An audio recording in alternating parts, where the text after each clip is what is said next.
Imagine walking into a cafe in the year 2080.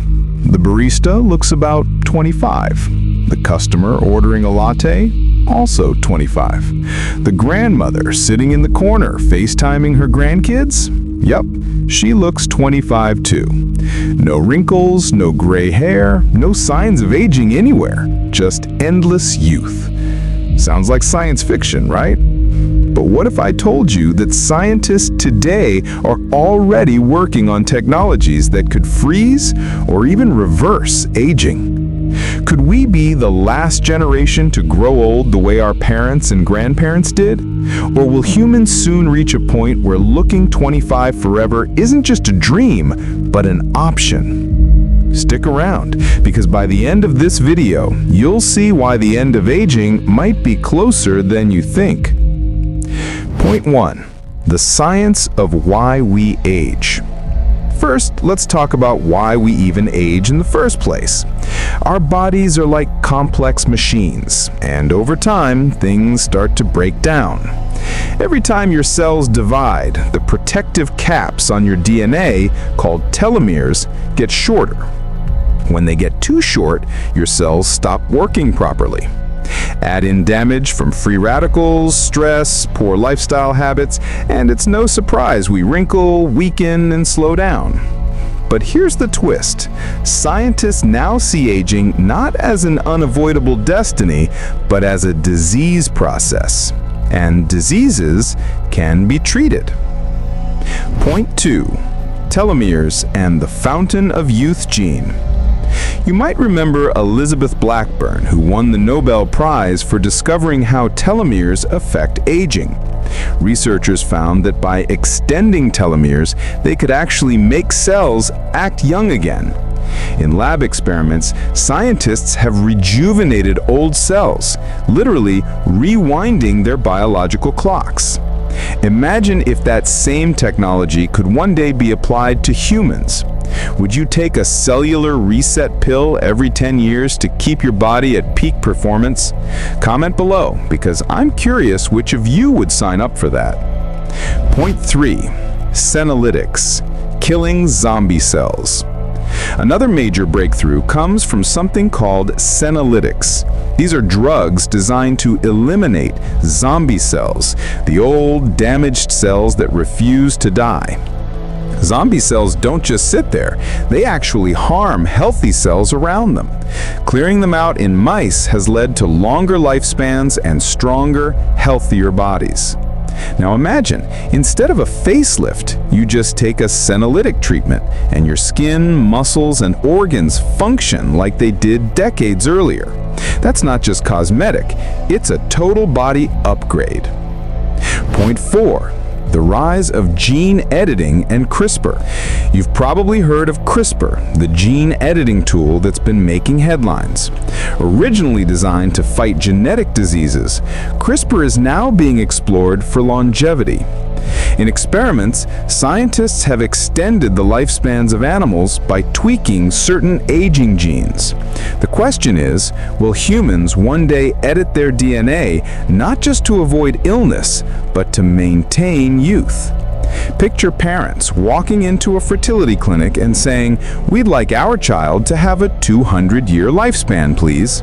Sounds wild, but it's a conversation that could happen sooner than we think. Point 5. Lifestyle hacking and biohacking.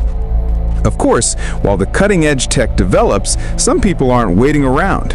Silicon Valley billionaires are already spending fortunes on biohacking.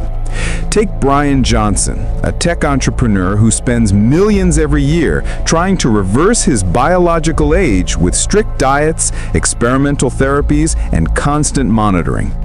You might not have his budget, but trends like intermittent fasting, cold plunges, and supplements are early attempts at slowing aging. The real question is, will these lifestyle hacks buy us enough time to reach the big medical breakthroughs? Point 6. The social impact. What happens if no one ages? Now pause. What happens to society if people stop aging? Imagine a world where your boss, your teacher, and your parents all look 25. Retirement age? Gone. Generational wealth? Frozen. Population growth? Explosive, unless people stop having kids. Think about love and relationships. If everyone looks 25, does age still matter in dating? Would marriages last centuries? Or would people want multiple lifetimes of experiences with different partners? I'd love to hear your thoughts on this one. Drop a comment below. Point 7. The ethical dilemma. Who gets to stay young? Here's the tough part. Who actually gets access to this kind of technology? If anti-aging pills cost thousands of dollars, will only the wealthy get to stay young while the rest of the world grows old? Could society split into two classes, the eternally young and the naturally aging? And let's not forget governments. Will they allow widespread use of these treatments or tightly control them like restricted substances? This isn't just science. It's politics, economics, and human rights all tangled together. Point 8. A glimpse of the future. Life without aging. Now let's imagine for a moment that all the science, ethics, and access problems are solved. What would life actually look like in a world without aging? Picture being 25, at 75, at 150. Your career could span centuries. You could reinvent yourself every few decades. Doctor in one life, artist in the next, astronaut after that. Travel the stars, see history unfold, watch humanity spread beyond Earth, all while looking and feeling like you just graduated college. Would you want that kind of life? Or does part of the beauty of living come from its limits? You might be wondering. Comment below.